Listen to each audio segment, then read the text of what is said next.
Welcome back to the Cross Discussion, everyone. Thanks for joining us today for a new episode this week. However you're joining Apple Podcasts, Spotify, YouTube, it's just great to have you on another episode. I'm your host, Cody.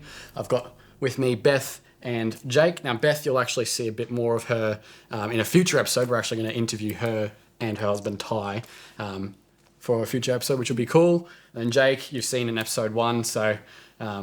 yeah, and then our special guest today, obviously, almost forgot. We've got Councillor Tozer with us. You can call me Glenn, Cody. Okay, you can call me Glenn. All right. Good to get that off my chest. I'll try and call you Glenn for the rest of the episode, as much as I can. Shouldn't be that difficult. I'm not Jaden. Having a go at Jaden because he keeps calling his teachers Mr. last name on this podcast. It's hard to break habits. Today we're going to be having a chat about how we can live like Jesus in our everyday lives, in our day-to-day life.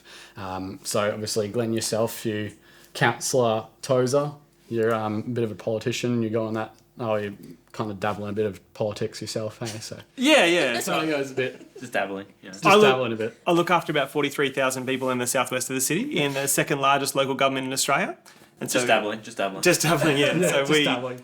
Myself with 14 of my colleagues act like a board of directors for the City Council, which is an organisation that manages about $27 billion worth of assets, all the water utilities and roads and parks and playgrounds and beaches. We manage all those. And every year we collect and spend about $1.8 billion on the things that people use most regularly in our city, things like libraries and like I said, parks and playgrounds and pathways. We fix potholes. Yeah. And so that's what I do. Yeah, that's really cool. Actually, I got a couple of potholes if you can sort them out. Yeah, look, absolutely. Why don't we just catch up over the podcast? Sort that right out. Sort that right out. And afterwards. All right, we like to start with a bit of an icebreaker activity with all our new guests and that sort of thing. So let's do it. It's an Would You Rather game, which would be really, really cool. So I'm just going to ask you a couple of questions. We'll get your answers, and if everyone else, like you two, want to jump in and give us your preferences as well, we'll just have a bit of a discussion about that, just to get to know you a bit more. Can't wait. Alrighty, so question 1, would you rather work an extra hour but get an hour of break time, or work with no breaks but leave an hour earlier? No breaks. Leave an hour earlier. I do either of those things, but yes. All right, fair enough. So you're basically saying you love your job. Would you rather be the oldest person at work or the youngest? I think the youngest. The youngest? Yeah, I think the youngest. I think the idea of fresh ideas and new approaches to things is good. But I'm also in my career, I'm at a stage where I am quite young compared to lots of other politicians. So ask me another 20 years, maybe I'll have a different opinion. Yeah, there you go. Would you rather have a terrible boss but a great job, or a great boss but terrible job? Oh gosh, I've had both of those. I think a terrible boss but a great job is better than a job that lacks purpose. Okay, fair enough. Bosses come and go. Yeah, that's true. That is true. Would you rather have an unlimited gift card to a restaurant or a clothing store? I think a restaurant. I'm guilty of just loving food and dining out, and probably do more of it than I should some days. And I just love my jeans and a shirt. Polo is really... I'm not much of a fashion person, but my wife would probably choose to have a gift card to an op shop. She's a massive op shopper. That's her thing. So there you go. I reckon the retail store, because then you buy everything and then just resell it immediately and you just profit. Yeah. Roll in, it's a whole business deal. Then you can go to whatever restaurant you want. I know, and then you can buy as much food as you want because you've just got unlimited money. I've recently got into buying clothes online a little bit. So I bought a pair of shoes online, which are really comfy, and I really like those. And I bought some jeans online, which I really like, from Outland Denim, a local kind of social enterprise. Right now, do they? No, these are got on special. My son, I have a 14-year-old son who got his first job this past week, and he, for that job, bought a pair of pants and a pair of jeans, and there was a 2 for $100 deal, and he didn't need a second pair of jeans. I snuck in an extra deal. Look at that. My 14-year-old is almost as tall as me, so he's in the menswear section, and it worked. Fair enough, so it does work out that way. Hey? Yeah. Would you rather have unlimited pizza for life or unlimited tacos for life? Ooh, are they fish tacos? Ooh. And are they hard tacos or soft tacos? Soft fish. I reckon either. Soft fish tacos, definitely soft Thanks fish for making that You're decision. welcome. But if there's a pizza down in Mudgeeraba, one of the areas I represent is a little town called Mudgeeraba. Yeah. And we have a little Is it Lenny's? pizza joint there called Lenny, and they have this pear and Just gorgonzola fangirling me. pizza which has got local honey on it. So yeah, the pear and gorgonzola pizza at Lenny, it's just. Yeah. It is So I don't know if it really was good. that pizza. It'd be a hard call between fish tacos and those, because the fish tacos at the Wine Barrel are really good as well. Anyway, there's me plugging local restaurants. I'm so sorry. There you go. Just Part of a turned job the of podcast politician. into a promo, have you? Sorry. Would you rather fight? This is our classic one. Would you rather fight 100 duck-sized horses or one horse-sized duck? I am a lover, not a fighter. Have you done any of the two in the I past? have not fought any horse-sized ducks, and I have not fought any duck-sized horses. What about regular sized ducks? Regular horses. All regular size. geese? would Like, fight them. Mum and Dad have a farm, a little goat farm, and there are sometimes some feisty geese on that farm. But not ducks. Ducks. His Ducks experience. are fairly chilled, man. I don't think the ducks want to fight either. Ducks are chilled. I think Chill. ducks are like Are they feisty with you? aggressive. Oh, I mean, they might be. With they're not me. as like much as like geese and stuff, but like No. they're say, still pretty. Maybe Cody's just like at odds. Maybe they just don't like them. the Duck Kingdom Yeah, he's trying to like or Queendom or whatever they have. It's Whatever like the a duck. beehive, like where there's. It could be that, yeah. Maybe they're just the ducks don't like Cody. I don't know. Yeah, he's trying to. Probably my smell. Fair point. Fair point. Sorry, Beth, you got to sit next to me for the rest of the episode. We will have to cut this podcast short because of the smell. We'll have to just evacuate. The stench. Yeah. Yeah. Might have to evacuate, Yeah. unfortunately. Thanks for those would you rather questions. Now Got to you know. you a bit better. Yeah, there Now you you go. We're just going to ask you a couple of questions course. really quickly about obviously your line of work and I guess how we can live a bit more like Jesus in our everyday life, whether it be at work or just in our personal lives and that sort of thing. So what for you is it like being a Christian working in politics? So I try not to think too much about being a Christian working in politics. And without wanting to get too deep too early, I think we all have a sense of purpose that Christ puts in us before we're born. I think there's a sense of purpose and mission that we discover over time. And this idea of being like Christ, I'm not convinced that's what Jesus said. I think what Jesus asked us to be is take our uniqueness and apply his teachings to our uniqueness and let that play out in the way we live. And even when you're talking about Paul the Apostle, who talks about being Christ-like and things like that, there's elements of that. But I think sometimes the modern Christian church talks about being Christ-like, and it turns us into this idea of being little Jesuses, and we're not like little exact Jesuses. copies and- Yeah, we're not. I think we're meant to be embracing our own uniqueness and our own unique skills and talents. I don't think God made us all so different in order for us to conform to this preconceived idea about what is acceptable and what's not. And so I think about my life and think about the purpose that I think God's put in my life. And it's about serving people. It's about loving my neighbour. It's about loving myself and my family. And it's about loving my neighbour. And it's about loving God. But this idea of being like Jesus to people, I think, can be a really dangerous concept that used inappropriately ends up minimising the uniqueness that God's put in us. Again, very deep, very early. Sorry, Cody. No, that's all right. what we're That's what we're supposed to be doing. It sparks discussion, which is what we're trying to achieve with this podcast. Yeah, cool. Yep. So in this season, we're focusing on purpose and identity. That's Yep. our goal with this one is just to explore that. Do you find your purpose and identity in politics, or would you find it in something else? I don't really like politics. I really like people. Right. It's like, whilst I'm a politician, and I've been a politician for almost 12 years now, I like to think of myself as a baby politician, like we talked before. I deal with playgrounds and pathways and potholes, all the P words. Yeah. But Think of a couple more people. yeah, I know, yeah. But I never really set out to become a politician. It wasn't something that was front of mind for me. Before I was elected, I had full blood Wagyu. I was a cattle breeder. And I helped run a radio station, a community radio station, Juice 107.3, which is a local radio station. I was the chairman of that radio station for a time. And I was the president of my local community association in a place called Benogan Valley, which is about 10 minutes southwest of Robina. And I sold the Yellow Pages, which is well before your time, was the thing that people used before Google to find businesses. I remember. And I started as a humble Yellow Pages rep, and I kind of worked my way up, and I ended up managing large government accounts for this subsidiary of Telstra that published the Yellow and White Pages.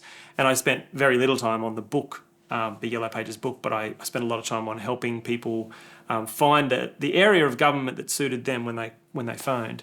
And so I say all that to say, this idea of purpose, I never really saw politics as something that I was particularly interested in. I didn't, I had opinions about political ideology a little bit, but I didn't really see myself as a politician.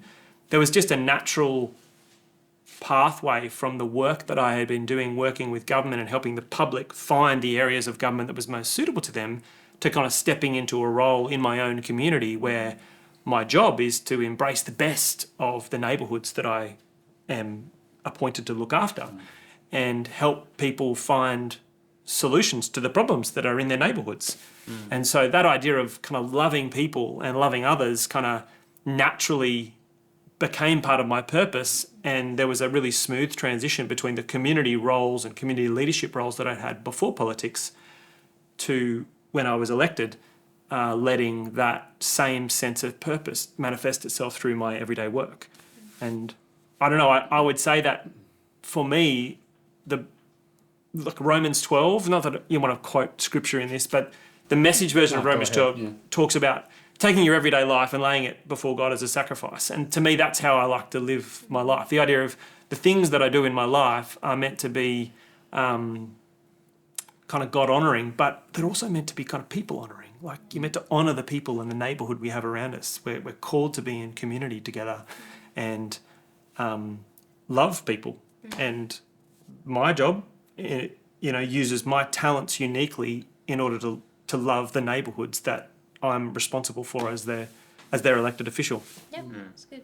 That was a long answer. Hopefully that was okay. No, that's all right. Yeah, 100%. I was going to say, so because you said you weren't like a Christian, you didn't like think of yourself as a Christian in politics, but do you still bring like your Christian values and beliefs into what you're doing with those politics, or? Yeah, I think I do, but I don't think about it. When we hear the words Christian politician, we think of someone who is quite prescriptive about the things they believe in.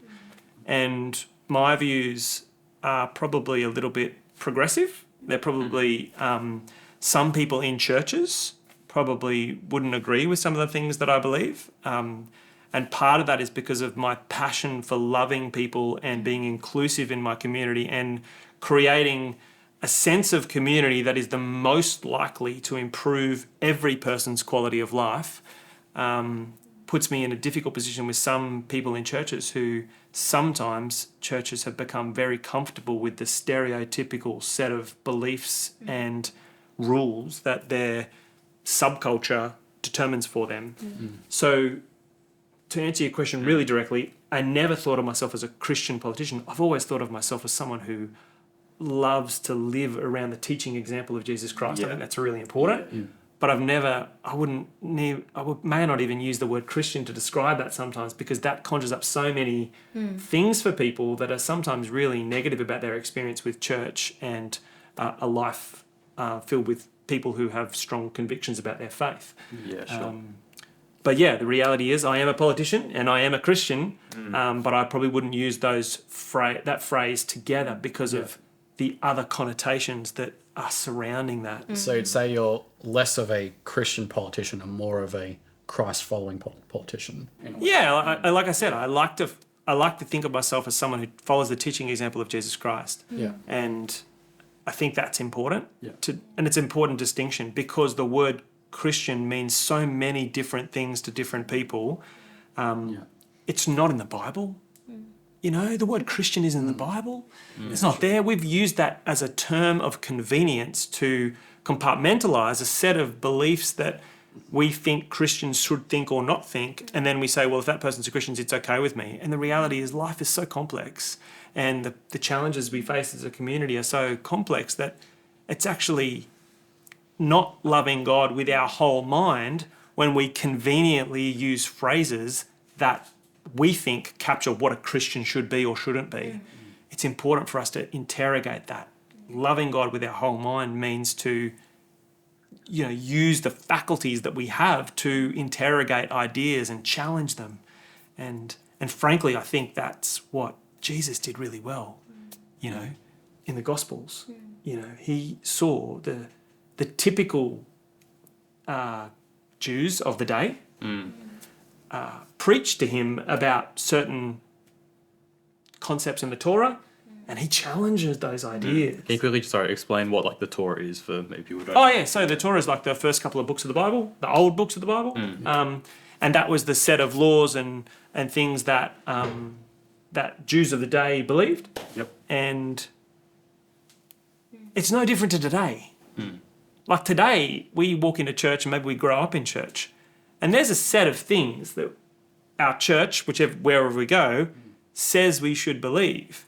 And sometimes we accept those things without interrogating them. And I think that undermines what is precious and awesome about our faith. When we can challenge and interrogate those ideas and have robust and beautiful and frank, candid conversation about quite challenging concepts, and still fall after on the side of loving God with our heart, soul and mind, that's where the strength of our faith becomes really real. Yeah. It's very preachy. We should back It's good. It's good. Authentic. Like a pulpit or something. That's terrible. We meant to do that. good. Not like your Bible bash. No. You're not being to be bashed by the Bible there. No. We do have Bibles to bash. No. Okay. Later. Some people have pillow fights. These guys. Yeah, no, maybe after the podcast. Okay. When the cameras are off, and start smacking us. Yeah, as soon as it ends, we just go at each other. Yeah. It's like a pillow fight with Bibles. I'll be behind the scenes episode there. Yeah. How do you stay steadfast in faith through some of our difficulties, so in our day-to-day lives? So day-to-day life is often difficult as a politician. So, without wanting to poor me, I love my job. I love what I do, and I get paid to do it, which is great. But there are lots of days where multiple conversations throughout the day involve people who are quite angry with government or sceptical of government or troubled by government, or something bad has happened to them and they think government should solve that problem. And so there's some days where you kind of go home so the first thing I'd say is I have a wonderful wife. So her name is Jude, and she is a incredibly positive and loving person who is, we did a personality profile the other day, a couple months back actually, and empathy was her number one personality trait, which is just a blessing to me because I really lack empathy. I like people, but I like functionally doing things as a person and with people, as opposed to sitting there and listening to sad laments. And sometimes I am the sad lamenter. But Jude is wonderful. So the first thing I'd say is, how do I deal with it? I have great people around me who understand my job and understand what I do, but are also really just fun to be around and caring. And so that people thing is really important. The other thing for me is I like to listen to music, and that music for me is quite a meditative practice. So I will sing in the car, and all music. I think all music is really awesome. So sometimes I'll sing really angry rock music, and then sometimes I'll sing I quite like a bit of folk music and a bit of country music, and a bit of dance music sometimes. So I find music really quite centering and peaceful in dealing with tumultuous days.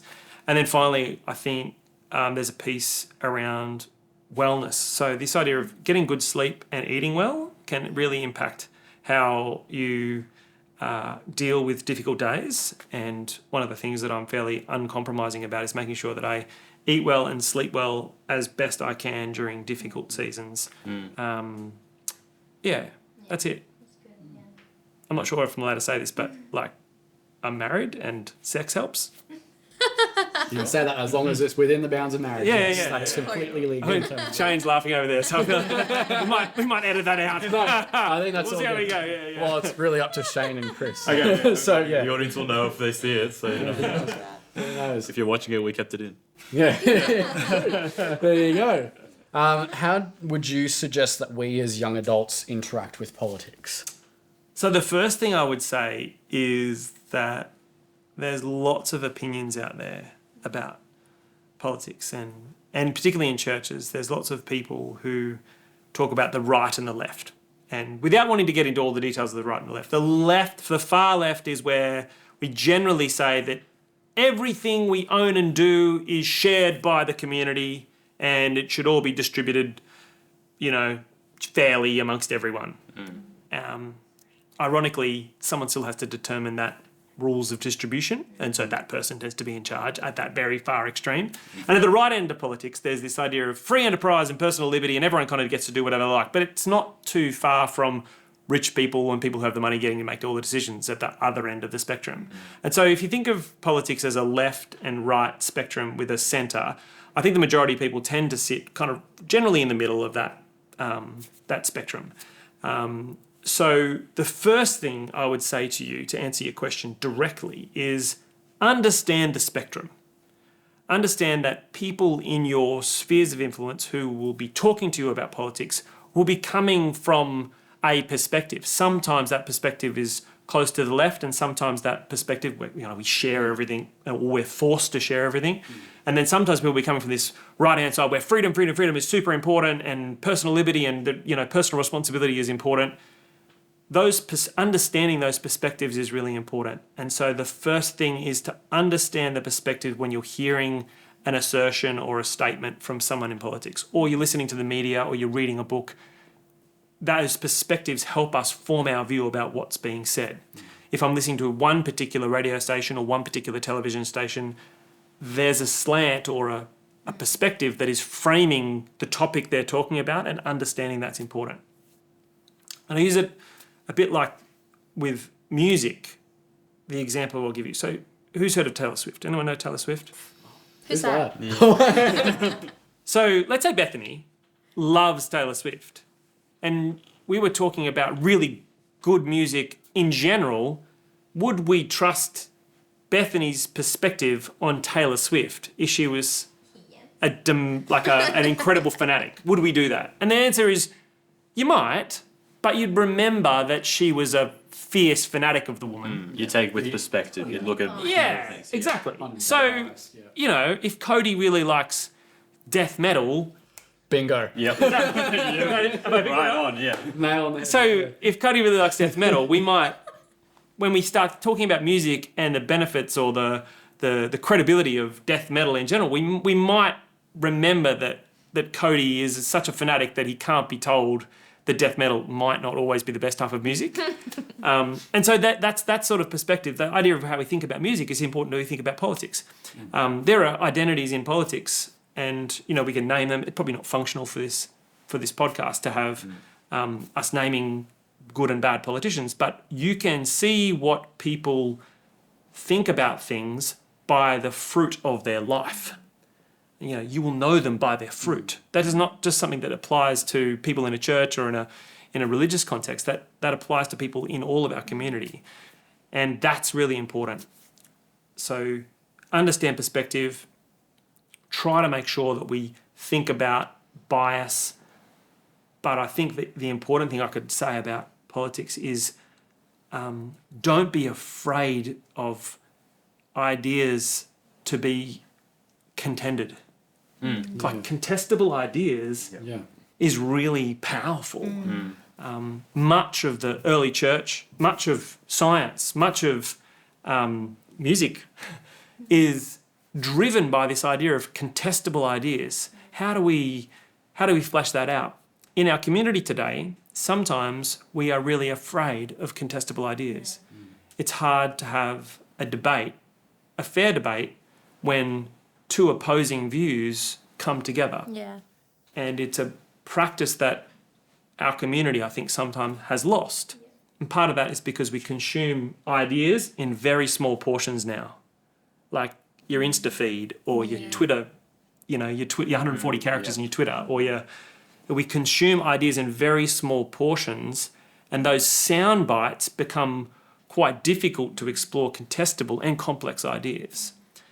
And so my final part of recommending how you can engage with politics is don't be afraid of contestable ideas, and try to practice talking respectfully with people who have different views to you, and and don't give up when it gets hard.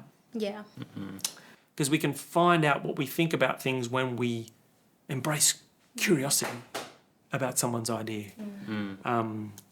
When we embrace curiosity about someone's ideas, we learn about them and learn about an idea, but we also learn about how our preconceived ideas, interface with another idea that's different to ours. And that process is really cool. It's really helpful to us as we grow and learn. Funnily enough, in the early Christian church, the Greek Forum and the Roman Forums were this place where contestable ideas were shared and explored, and much of the early church kind of grew and blossomed off the basis of contestable ideas being shared in a forum where people debated. And in politics, we as young people, and I'm probably a bit older than you, but Still young people. Yeah. as young people can embrace contestable ideas in a way that's really powerful, and we learn more about ourselves and others when we do that. And not only when we do that with places we're comfortable with, but when we do that in places we're uncomfortable with. Yeah. Yeah, totally. Yeah. I was going to say, I know when there's an election or something coming up, or there's some big political issue that's arisen, I just get bombarded in my social media with all of it. And it becomes so hard to hear what you truly believe. And I found it almost just off-putting, and I don't even want to have an opinion. Do you know what I mean? That's for me personally anyway, but I know that I have to really try hard to find an interest in it, because it is so important to have your opinion and have your stance, because that's how it all works, right? Yeah. But yeah, I find it really hard when you just get yelled at from every side, and yeah. Our community is really afraid of uncomfortable conversations. Yeah.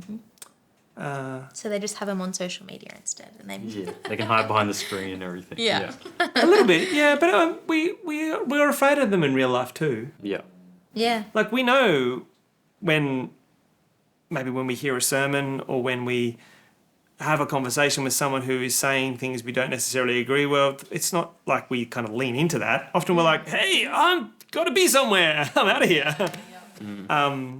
And you know what? Sometimes you've got to do that. You've got to have a clear boundary about what you can do or not do. And, I'm not trying to encourage people to go out there and have arguments every day. What I'm saying is that if something has made you uncomfortable, learning to lean into that feeling and explore why it's making you feel that way can be a really important way to grow. And, I think, this is a conversation about faith. So I think the Bible talks about doing that well. yeah, When Paul's writing to the Galatians, or when he's writing to the Ephesians, or he's writing to these people, which were real people, Yeah. and you see the letters in the New Testament, when he's writing to these people, he's challenging them, hey, think about the things that are happening in your community and interrogate them. Try to be challenged. And he's challenging them. Hey, when he talked about the people of Laodicea, he talked about, this is a place in the Middle East, he said, you're lukewarm, you're wishy-washy. Come on, wake up to yourselves. I'm going to spit you out of my mouth, which was, a turn of phrase that's meant to say, no one really likes, make your water warm or make it cold. No one wants lukewarm water. That is an important story to help us be tested in our own life. Don't be so passionate about comfort that we're unwilling to test ourselves and grow. And then there's also you have, I know 1 Peter 3:15 is the whole no defense for everything, and then it says with meekness and fear. Totally. You shouldn't just be Bible bashing everyone. That's right. Sit down, be humble. Yeah, Sit exactly. down, be humble. There's there's a piece That's to like it. a rap.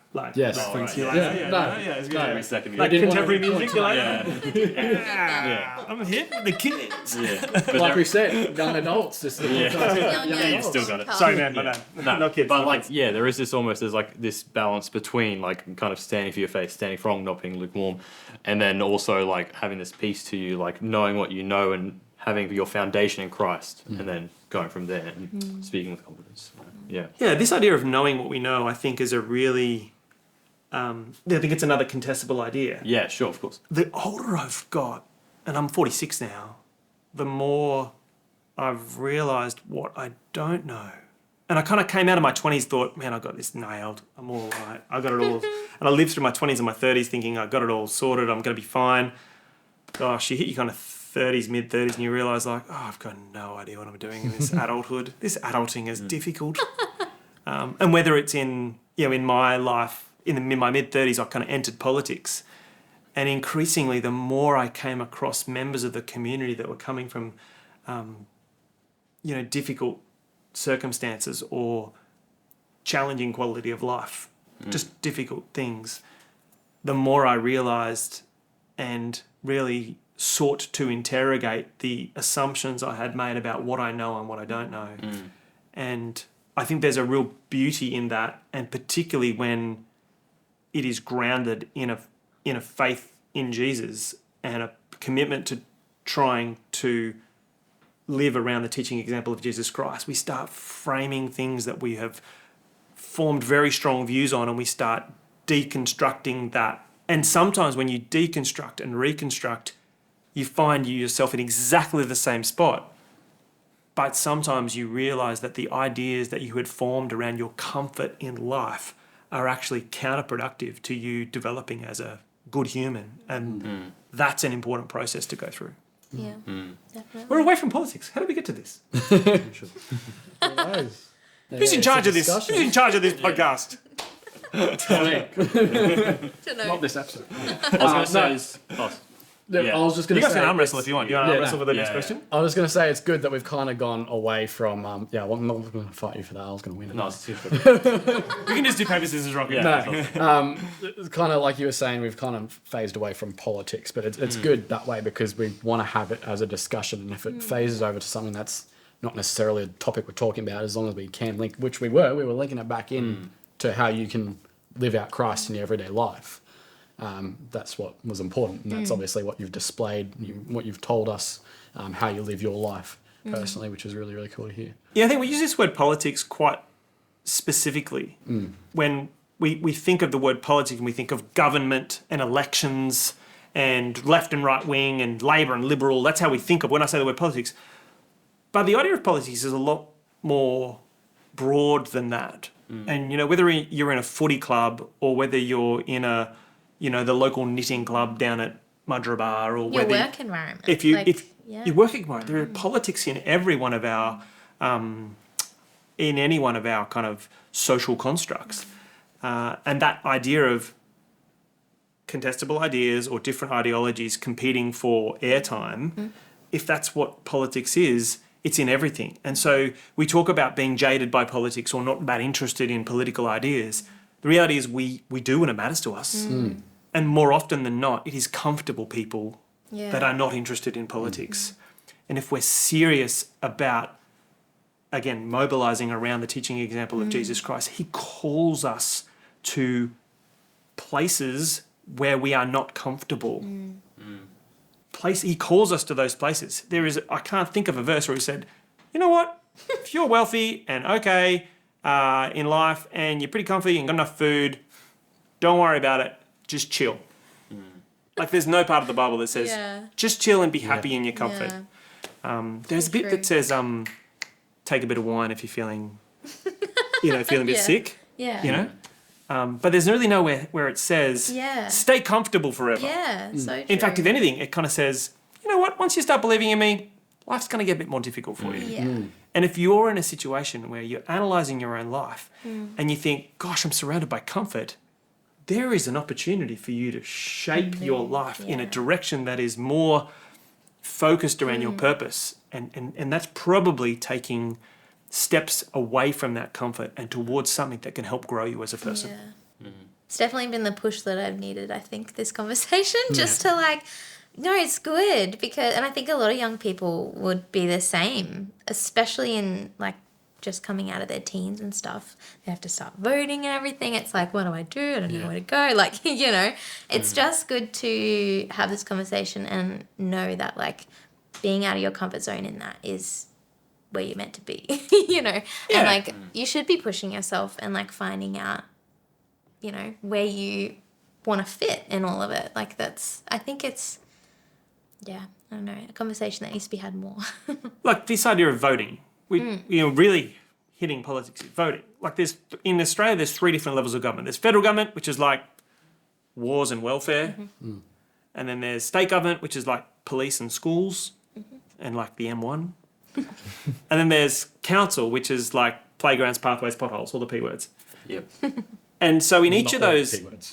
in each of those spheres, as we're thinking about voting, I encourage people to vote for candidates who align best with the ideas we hope for in those different levels for our own local community.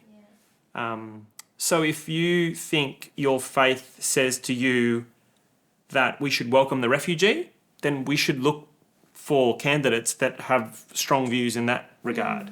If you think that your faith says, well, you should be thinking about the poorest people and helping improve their quality of life, then you need to think about that. Now, sometimes our faith might say, well, you know what, I think that my faith says to me that God calls me to prosper, and I'm going to pick a candidate who is aligned with that value. And we should think about that. We should interrogate those ideas and pick candidates who align with our values, but we should also interrogate our values. I was going to say, you got to know your values, right? Like, what do you value? Comes back to identity. It's all of that stuff. What are the things that are important to you? What are the things that are important to your neighbourhood? What are the things that are important to your city or your state or your country? And how can we align our voting activity and our interest in politics and voting with those values? The worst thing that can happen in your life, and at times we waste our time and resources, is this concept called cognitive dissonance, which is where we do things or, we think things that don't align with our behaviour. That's a really time wasting, and you know what? That's where all the mistakes happen in your life. You guys are all good looking young people. Thank you. You've never made mistakes, let me tell you. No. I'm sure of it.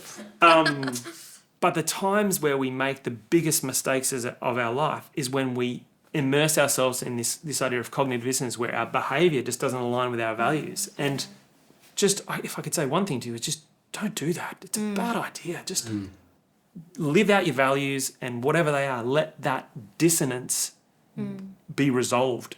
Change your behaviour or change your values. Totally. I was going to say before, I feel like a bit of a theme has been from the beginning of our conversation where you were talking about how you got into this, is a lot about, it's not really about what you do, but how you do it, so... Why you do it. Yeah, why you do it. Exactly. How so and why. God doesn't really care what kind of job you have. Like, he's not going to tell you, you should be a teacher, you should be an engineer. Like, he wants you to do what you're good at and do it with him and for him. And Sometimes he calls us to do things that we're not good at. Exactly. So, Like Moses couldn't speak at all. yeah, absolutely. Pharaoh. So, again, interrogate that idea. My encouragement to you is don't be so wedded to the thing that you think you're meant to do that you're unwilling to test it. Test everything. Hold fast to that which is good. Test everything. Hold fast to that which is good. They're the sorts of things that we should be doing. My wife is an award-winning filmmaker, and she's made documentaries. She's travelled around the world, and she's worked for charities in Africa and Asia, and she's worked for big companies and little companies. And she's an amazing storyteller, and she is very focused when she tells a story on film. A human story, a people story. She has a saying that she has on a wall that says, "Forget the flood, find Noah." And what she's trying to say by that is that no one's really interested in hydraulic management when the flood happened. Yeah. They're interested in the impact that the flood has on the people. And that's the story that we're interested in. And she does that really well. But she's also really quite a fit woman, and she's very talented. She's passionate about keeping our home clean, and all of those little things kind of come together. She's not so wedded to her career that that's the only thing that she can do. She's actually good at lots of different things. She's great. The other day she devised a campaign which was driven by poetry. She wrote a poem. And so I say that to say that sometimes we have skills and talents that are hidden that can be brought out. Maybe we are a teacher, but maybe we're a teacher who's also a singer. Or maybe we're an engineer, but maybe we're an engineer who's also a really great chef or a cook. Don't be afraid to test or break out of the ideas that we've made for ourselves, because God is not limited by our capability. But in saying all of that, I think it's important to ensure that we have great accountability around us, where, let's say, for one moment we say that we're a really good singer. I mean, you might be a great singer, but if you're not, Cody should be comfortable enough to tell you, hey buddy, I love you, but maybe you need to be playing the guitar more than the microphone.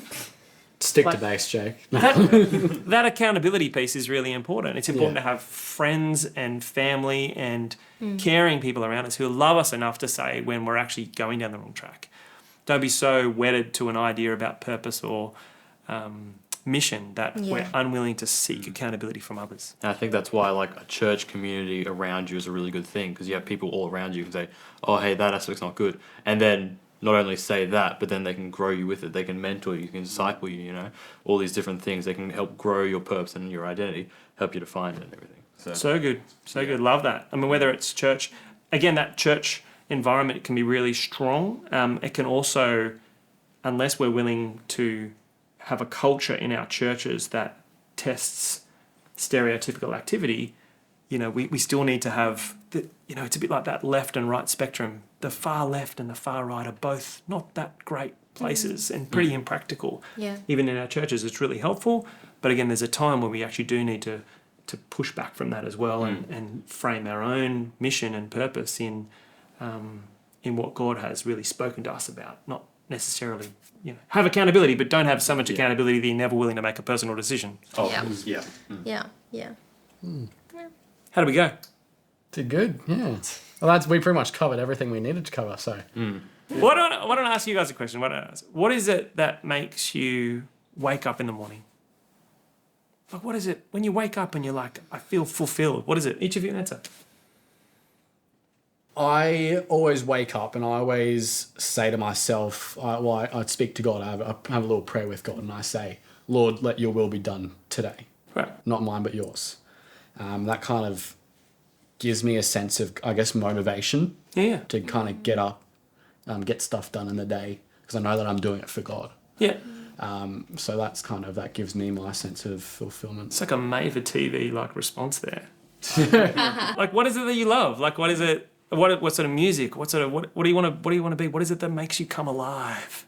Music. I am a musician. There you are. You kind of hit the nail on the head with that one. See, to me, I think we need young people and we need people in our community that are really in tune with that and breaking down the idea of our prayer life isn't a thing that we do to frame our day. Our prayer life is so integrated into our sense of purpose and the thing that God's driving us to, that it's kind of embedded in us.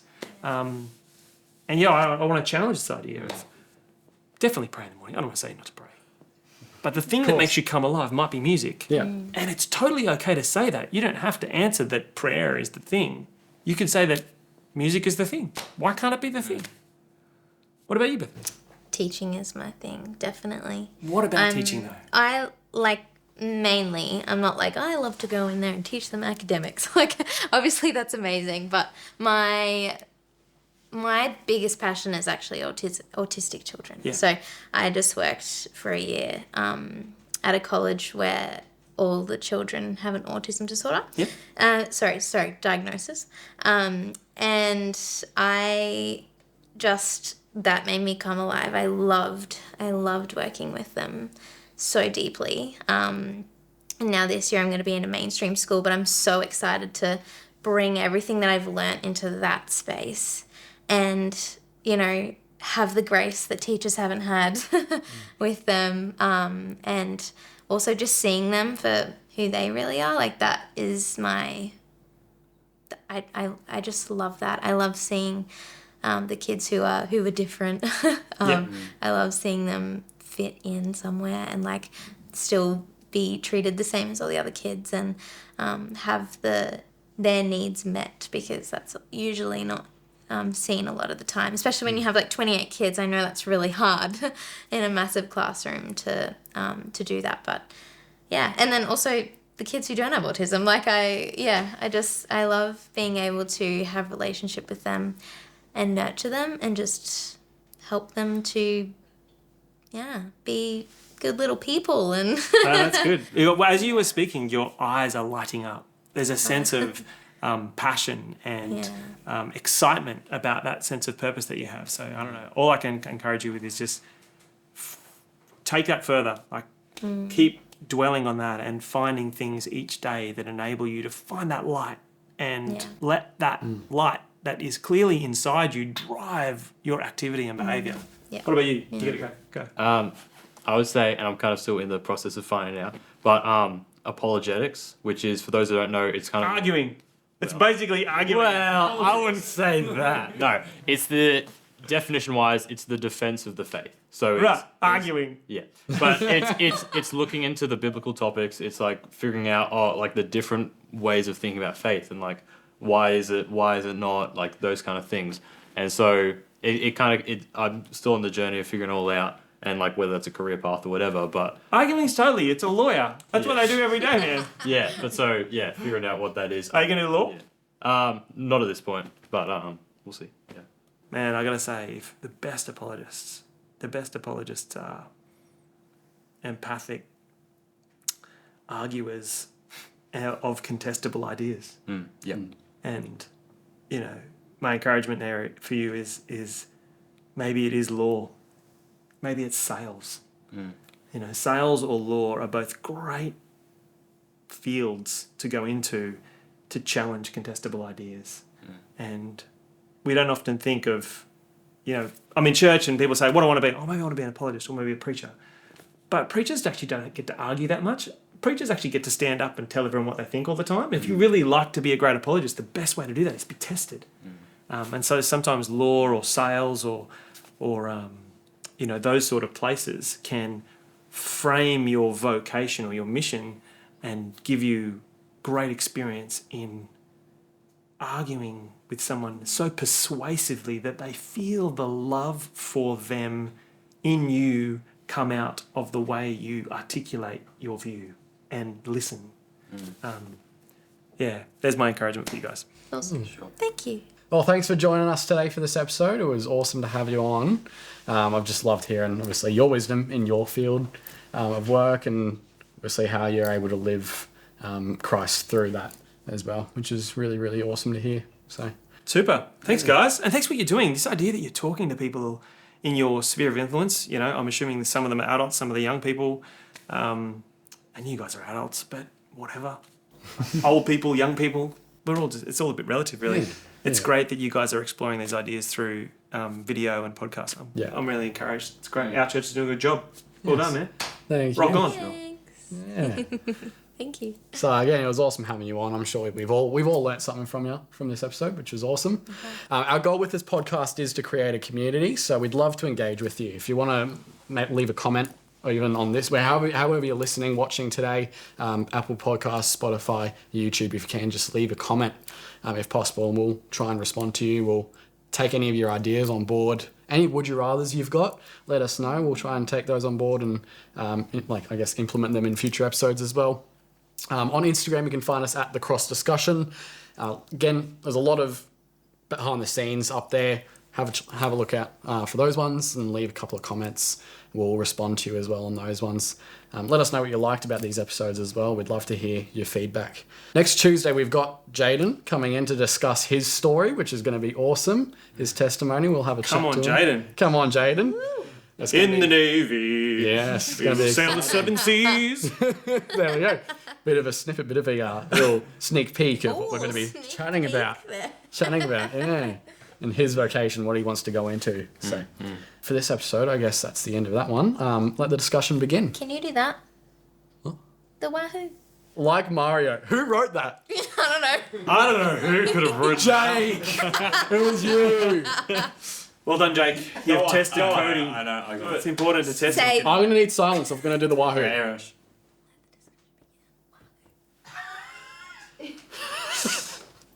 Gone. It's a nice peace and quiet, isn't it? Go on, Cody, go on. Let the discussion begin. Woohoo!